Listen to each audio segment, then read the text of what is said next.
Hey, welcome back to Ping Pong Flicks. My name is Chris Wong. Kind of a short video today as I've been really having some audio issues, so I went straight to my old microphone and hopefully get the other one back up.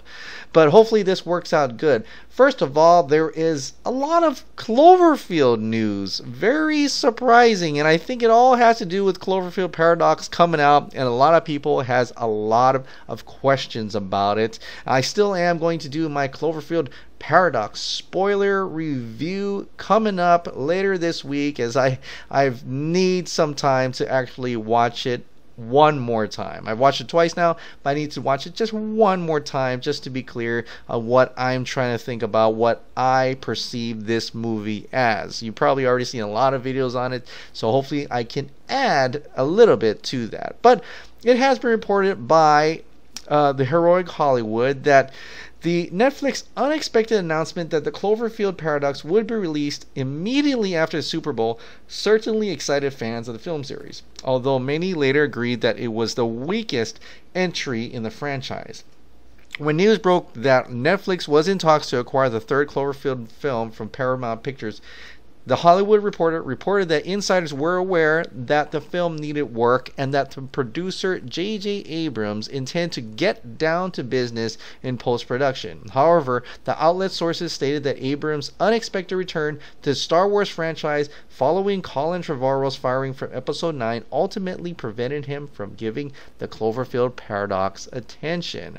And that is interesting in itself, that J.J. Abrams wanted to work on it more. This is just a rumor per se, so take this with a grain of salt. Release a film onto Netflix just to get this out of the way so that they can... JJ's gone. He's off to do Episode 9. Whether he wants to be involved in Cloverfield again, that's remains to be seen. But there is a Facebook Live event coming up that has JJ involved in that. So I feel like he still wants to be part of it. But he kind of didn't have time to really put the finishing touches on the Cloverfield Paradox. That movie was really quick. I felt that movie could have... like, there were scenes cut out. You know, it was really quick. It was breakneck pace speed, which actually kind of worked for the film, but I felt like there was a little bit more going there that we never really got to see, never really got to know of. And so now we also hearing that Netflix, from the Hollywood Reporter, that Netflix actually bought Cloverfield Paradox from Paramount for $50 million. That's right, just $50 million. And even though it's getting like 18% Rotten Tomatoes and pretty bad buzz, it's getting some buzz just because of it releasing on Netflix right after the Super Bowl. So it generated something. It generated a stream of interest into Cloverfield once again. So whether that was a good move or not, it actually, they're saying it actually kind of worked, right?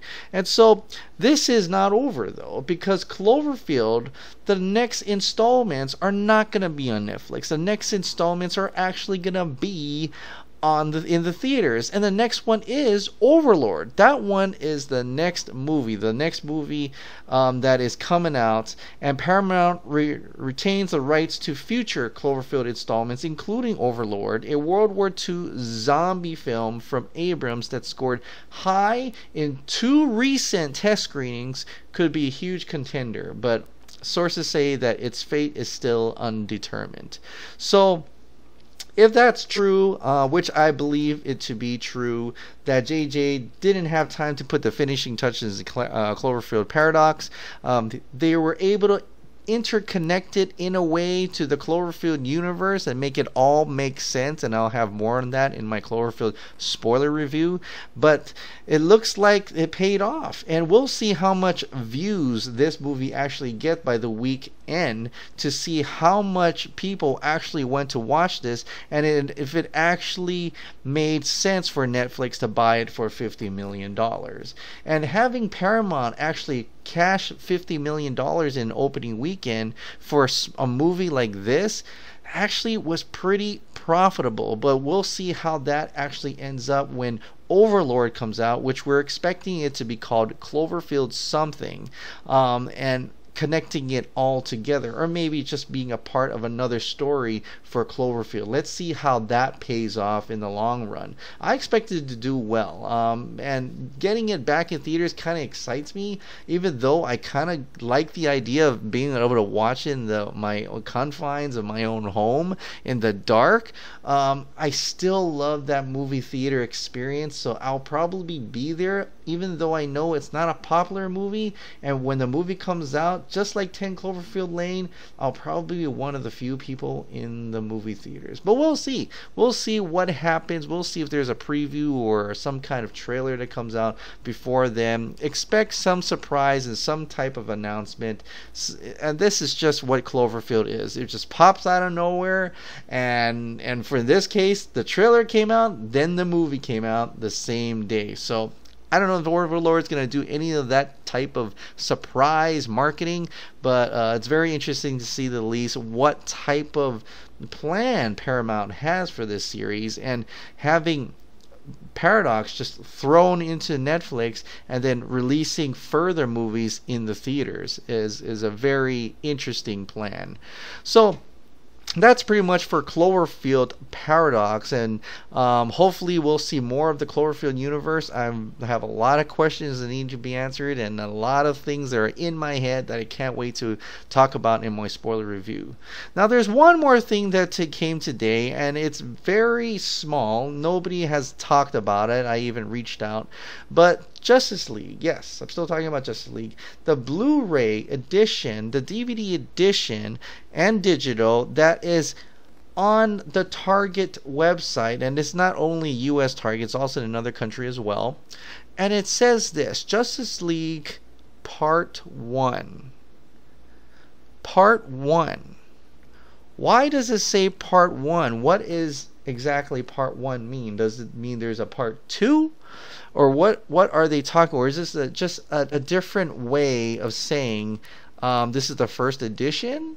Are we going to get another edition later on? And for them just to not confuse with the second edition, they just call it Part 1 because Target knows there's a Part 2. No other website has this but the Target website. And originally when Target had these editions, it did not say Part 1 at all. It just said Justice League Blu-ray Target exclusive.